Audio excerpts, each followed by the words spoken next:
Good evening, everybody, and welcome to this latest COVID press conference.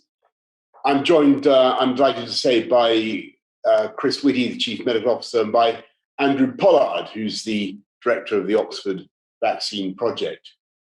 It seems that almost every week we learn of some new scientific breakthrough to help us beat COVID. Last week it was good news about the vaccine from Pfizer-BioNTech and then Moderna. This morning we heard the fantastic news that the Oxford AstraZeneca vaccine has been highly effective in clinical trials. There are more tests to be done, but the signs are that this vaccine, financed partly by British taxpayers working in partnership with a great British company, this vaccine could be both affordable and easy to use and highly effective.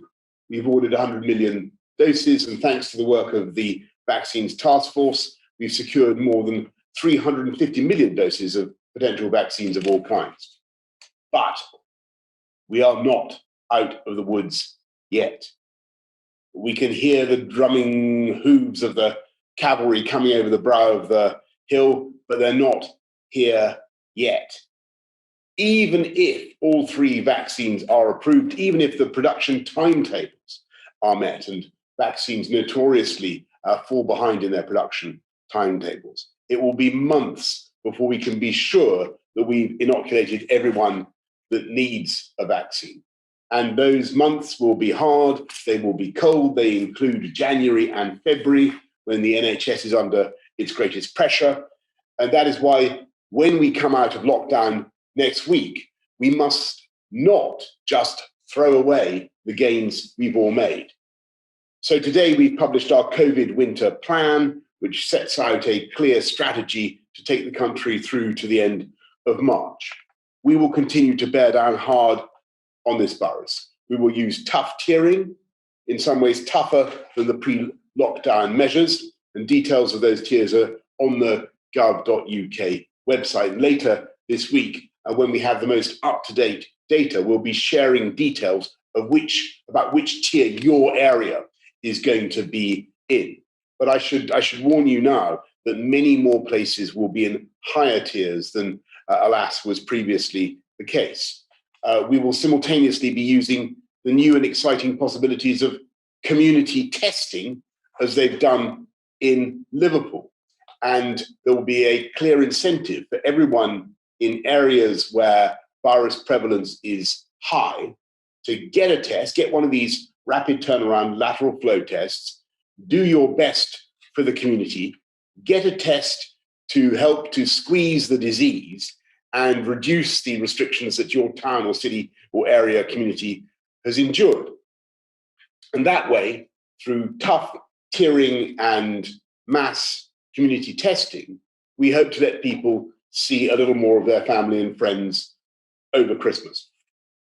Now, I know that many of us want and need Christmas with our families. We feel after this year we deserve it.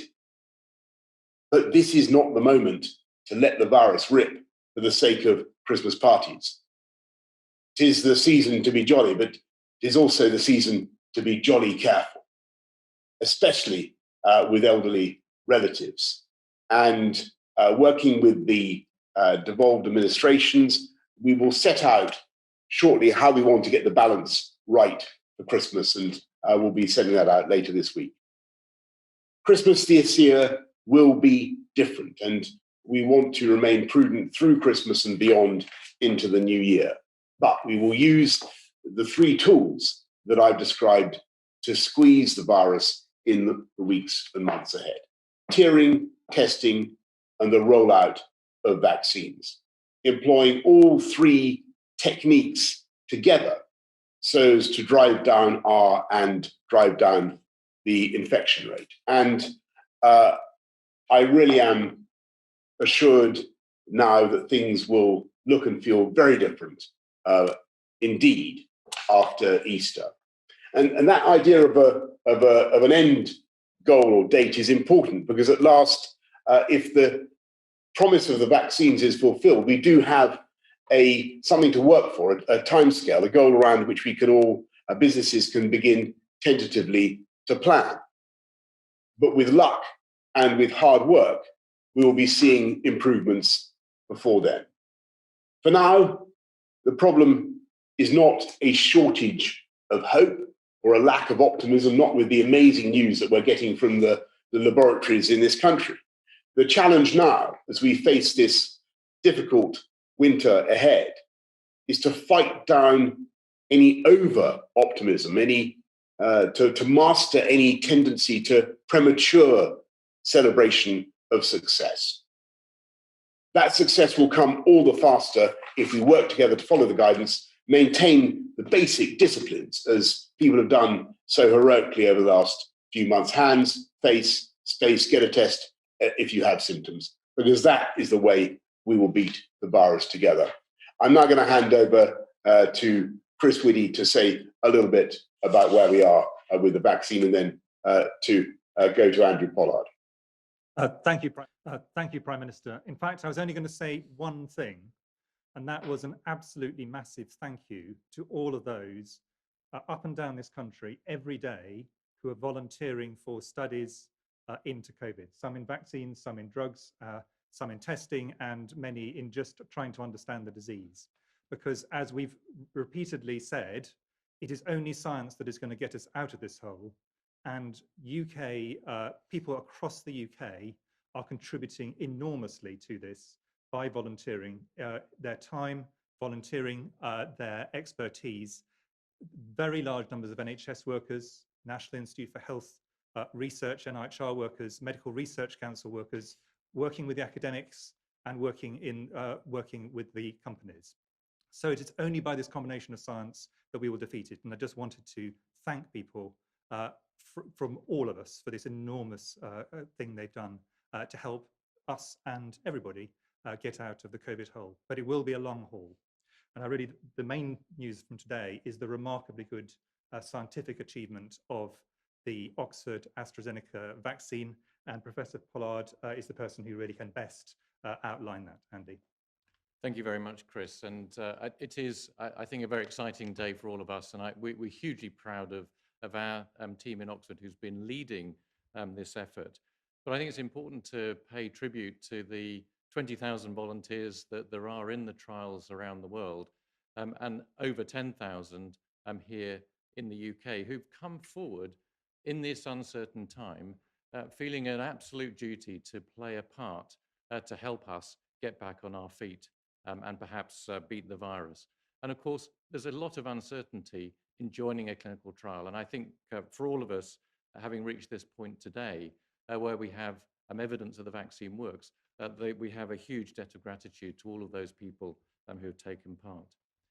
Secondly, I just wanted to mention all of the researchers, and Chris pointed out that we have this amazing infrastructure in this country through the NHS and through the National Institute for Health Research, which meant that with 3 weeks' notice, I was able to contact 19 trial sites around the UK, and research nurses and doctors could come out of the woodwork and come and work on the trial to allow us to move so swiftly this year. And I think that's a unique situation that we have in this country that made it possible to do that. Our results today show that in our primary analysis, that's the analysis we agreed with all of the regulators, that the vaccine had 70% efficacy, which is fantastic. That's high efficacy, like we get with flu vaccines, and has the potential to have a really important impact on the pandemic, because we also, in the trials, saw no one go into hospital with disease or develop severe disease if they had been vaccinated. We also had these intriguing results, which you'll have heard reported in the media today, where one arm of our study had much higher efficacy, about 90%. That needs further work to look at it, but it's very exciting that there might be a way of immunizing with the vaccine that gives even better protection. Clearly from today, we have to provide all of the data to the regulators so that they can scrutinize that very carefully and decide whether it's appropriate to move forward for licensure. And we look forward to working with them to provide everything that they need for that purpose in the days and weeks ahead. And if they do approve it, we potentially, with the dosing regime that could be used. We may have more doses available than we thought. We have a vaccine that can be used at fridge temperatures. It can be stored at fridge temperatures. And for us in